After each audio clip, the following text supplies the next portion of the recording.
Hello everybody, I'm going to do a review on this Ryobi work stand, this chop saw stand. I was looking around and kind of doing some reviews on these, and I landed on this particular stand here and I absolutely love it. There are some things that were an issue with it out of the box, and I'll explain that. I'll give a quick rundown on it and how things adjust and what I had to do to set it up for my saw. All in all, I believe at Home Depot this was $99.97 plus tax, and there you go.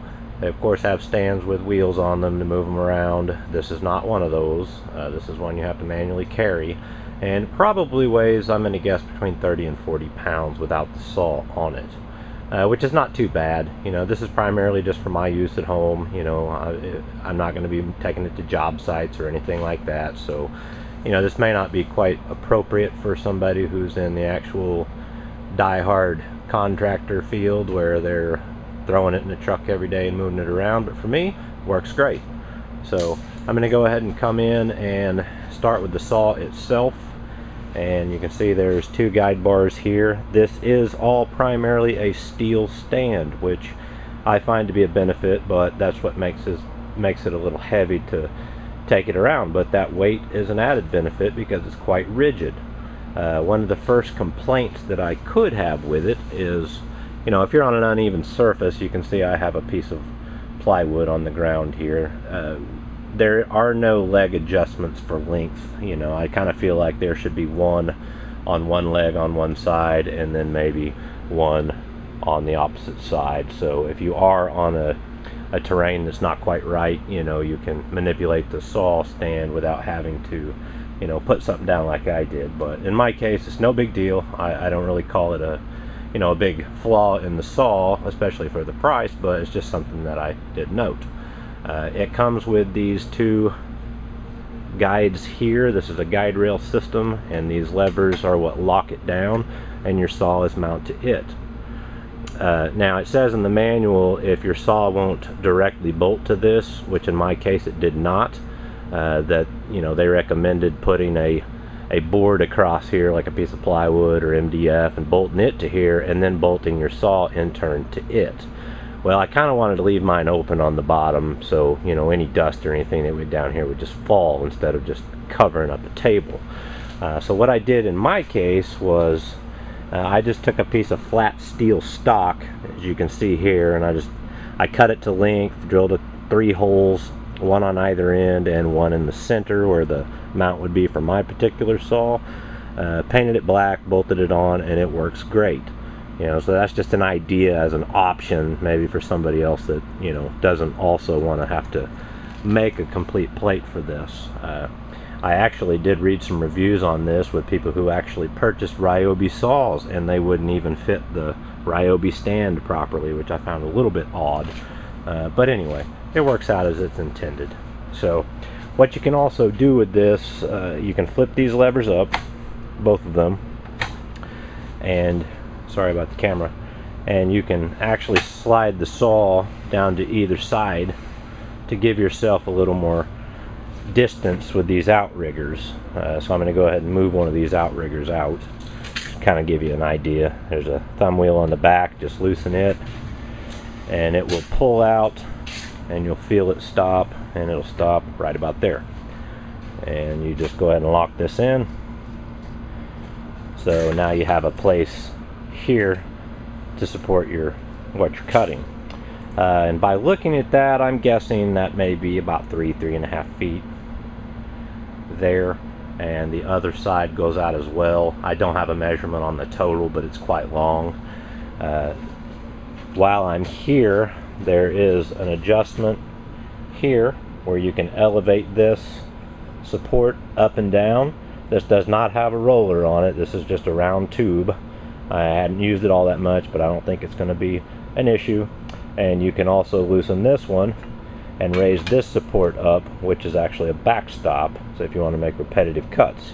And there's one on either end of the saw, which I thought was kind of a neat feature if you want to make repetitive cuts. I haven't used it to see how accurate you can make a cut with them, but all in all it looks like it would do the job.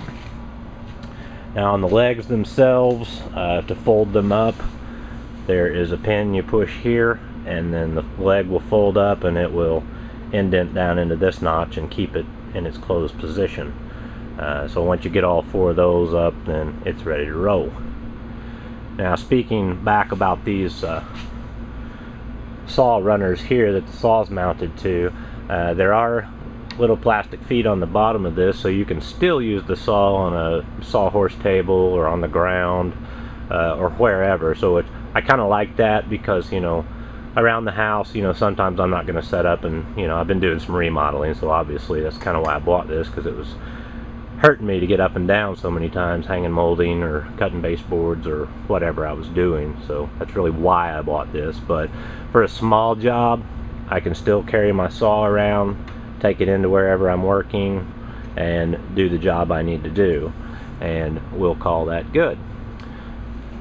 So the only problem I had really coming out of the box was this particular thumb wheel right here. You have to put them in, and I've actually read some other complaints. Only one side though, which was this one. You just hardly could not get this thing to thread in there and tighten up. So what I ended up doing, let me just kind of move this out of the way. Sorry about the camera again. Pull this out. I ended up taking the thumb wheel out altogether and took these 2 screws out right here, and this plastic guide right here, I kind of knocked it off with a soft hammer and pulled this whole thing out there, and took I don't remember the size, but I took a tap and I ran it through this hole because it had a lot of powder coating or something built up in there that was not allowing this thing to thread in there properly. So once I cleaned up that hole, that problem was solved. I put it back together. Just a little quality control issue I guess they had there. And all in all, this thing is really rigid. Seems to work out alright. And like I said, if you're cutting a long piece of stock, you can bring your saw all the way down to this end to give yourself more distance to hold it. And guessing by eye, I'm going to say I'm about 8 feet roundabout from where my blade would be to that work support down there. For the price, I can't complain. Like I said, this may not be for the contractor guy, you know, especially if you're moving them around. It'd be kind of nice to have one on wheels, but, you know, if you're doing construction type work, 30 pounds is really not much for you to handle. That's a light day, if you ask me, which I don't, but I've been there, and I know how 30 pounds would be a blessing in disguise. So anyway, check these out. If you're looking for something like this, I wouldn't hesitate to get one. You know, this is my opinion, but all in all, I think it's a great tool. Thanks for watching, and good luck.